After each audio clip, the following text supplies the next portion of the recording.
রোজ রোজ রুটি সবজি খেতে ভালো না লাগলে ব্রেকফাস্টে এইভাবে একবার পুষ্টিতেও ভরপুর এই নাস্তাটা বানিয়ে দেখুন। খেতে যতটা না সুন্দর, বানানো তার থেকেও অনেক বেশি সুন্দর। তাহলে চলুন আজকের এই রেসিপিটাও পুরোটা দেখার অনুরোধ রইল। এই হেলদি নাস্তাটা বানানোর জন্য এখানে নিয়ে নিয়েছি 1 বাটি মতো চিড়ে। এবার এই চিড়েটাকে বেশ কিছুটা জল দিয়ে ভালোভাবে ধুয়ে নিচ্ছি। এতে কি হবে, চিড়েটা বেশ অনেকটা নরমও হয়ে যাবে, আর চিড়ের মধ্যে যা নোংরা আছে সেগুলোও কিন্তু বেরিয়ে যাবে। ভালোভাবে ধুয়ে নিয়েছি দেখুন। এবার এই চিড়েটাকে চাপা দিয়ে প্রায় 5 মিনিটের জন্য রেখে দিচ্ছি। 5 মিনিট পর ফিরে চলে এসেছি। দেখুন চিড়েটা কিন্তু অনেকটাই নরম হয়ে গেছে। এবার এই চিড়েটাকে আমি খুব ভালোভাবে পেস্ট করে নেব। তার জন্য একটা মিক্সির জার নিয়ে নিয়েছি। এবার এর মধ্যে সম্পূর্ণ চিড়েটা দিয়ে দিচ্ছি, আর ওরই সাথে দিয়েছি হাফ বাটি মতো সুজি। মানে যে বাটি মেপে 1 বাটি চিড়ে নিয়েছিলাম সেই বাটিরই হাফ বাটি সুজি দিয়ে দিলাম। আর দিচ্ছি 2 চামচ মতো বেসন। বেসনটা দিলে বাইন্ডিংয়ের কাজ হবে।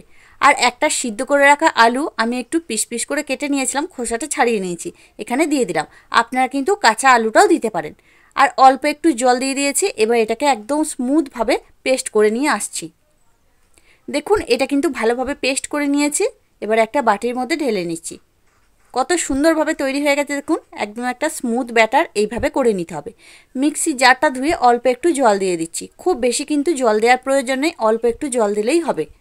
প্রথমে অল্প একটু জল দিয়ে আমি ভালোভাবে এটাকে মিশিয়ে দেখে নেব। তারপর যদি জলের প্রয়োজন হয়, ব্যাটারটা যদি মোটা মনে হয়, আমি এখানে আরেকটু জল দেব। ব্যাটারটা দেখুন এইরকম তৈরি হবে, খুব সুন্দরভাবে তৈরি হয়ে গেছে। এর থেকে বেশি কিন্তু পাতলা করা যাবে না। এবার এদিকে নিয়েছি দেখুন গাজর। গাজরটাকে একদম মিহিভাবে গ্রেট করে নিয়েছি। দিয়ে দিলাম 1 চামচ মতো গ্রেট করে রাখা আদা, আর 2টো কাঁচা লঙ্কা কুচি। অল্প একটু ধনেপাতা কুচি দিয়ে দিচ্ছি, থাকলে দেবেন, না থাকলে দেওয়ার প্রয়োজন নেই। 1 চামচ মতো চিলি ফ্লেক্স, এটা বেশ চটপটা লাগবে খেতে। আর হাফ চামচ মতো চাট মশলা দিয়ে দিচ্ছি, স্বাদ মতো লবণ। এখন আর কিছুই দেব না, এই সব কিছুকে একসাথে একটু মিশিয়ে নেব। বন্ধুরা এটা কিন্তু আপনারা শুধু চিড়ে দিয়েও তৈরি করে নিতে পারেন, চিড়ে আর বেসন দিয়ে। সুজিটা না দিলেও হবে, সুজিটা দিলে এই নাস্তাটা বেশ অনেকটা ফুলে উঠবে, খেতে ভালো লাগবে। সব কিছু দিয়ে ভালোভাবে ব্যাটারটা মিশিয়ে নিয়েছি। এবার এতে আমি একটা তড়কা দেব। তার জন্য দেখুন গ্যাস জ্বালিয়ে একটা তড়কা প্যান বসিয়ে দিয়েছি। এবার এর মধ্যে দিয়ে দিচ্ছি 1 চামচ মতো সর্ষের তেল। তেলটা ভালোভাবে গরম হলে এখানে দিয়ে দিচ্ছি হাফ চামচ মতো কালো সর্ষে আর কয়েকটা কারি পাতা। এবার এটাকে একটু ভালো করে ভেজে নিচ্ছি। দিয়ে যে ব্যাটারটা তৈরি করে রেখেছিলাম ওর মধ্যে ঢেলে দিচ্ছি। এইভাবে এই তরকাটা দিলে এটা খেতে অনেক বেশি ভালো লাগবে। তো আপনারা চাইলে দিতেও পারেন, আবার শুধু কারি পাতা কিন্তু কুচিয়েও দিতে পারেন, কোনো অসুবিধা নেই। তরকাটা দিয়েও ভালোভাবে ব্যাটারটা মিশিয়ে নিয়েছি। এবার এর মধ্যে দিচ্ছি অল্প সামান্য একটু খাবার সোডা। মানে খাবার সোডার পরিবর্তে আপনারা কিন্তু ইনোটাও দিতে পারেন, তখন হাফ চামচ মতো দিলেই হবে। খাবার সোডাটা দিয়ে খুব ভালোভাবে ব্যাটারটা মিশিয়ে নিয়েছি। এটা তৈরি হয়ে গেছে। এবার নাস্তাগুলো তৈরি করে নেব। তার জন্য দেখুন ওই তরকা প্যানটাই আমি বসিয়ে দিয়েছি। এবার দিয়ে দিচ্ছি 1 চামচ মতো সাদা তেল। তেলটাকে ভালোভাবে গরম করে নিয়েছি। এবার ওই ব্যাটারটা থেকে 2 হাতার মতো ব্যাটার আমি দিয়ে দেব। 2 হাতার মতো ব্যাটার দিলেই বেশ বড় বড় এই নাস্তাগুলো তৈরি হয়ে যাবে। 2 হাতার মতো ব্যাটার দিয়ে দিয়েছি। চাপা দিয়ে লো ফ্লেমে প্রায় 2 মিনিট হতে দেব। 2 মিনিট পর চাপাটা আমি খুলে দিচ্ছি। এটা এক পিঠ কিন্তু হয়ে গেছে, কত সুন্দরভাবে ফুলে উঠেছে দেখুন। এবার একটা হাতার সাহায্যে এটাকে ঘুরিয়ে উল্টে দিচ্ছি। কত সুন্দরভাবে এক পিঠ হয়ে গেছে দেখুন।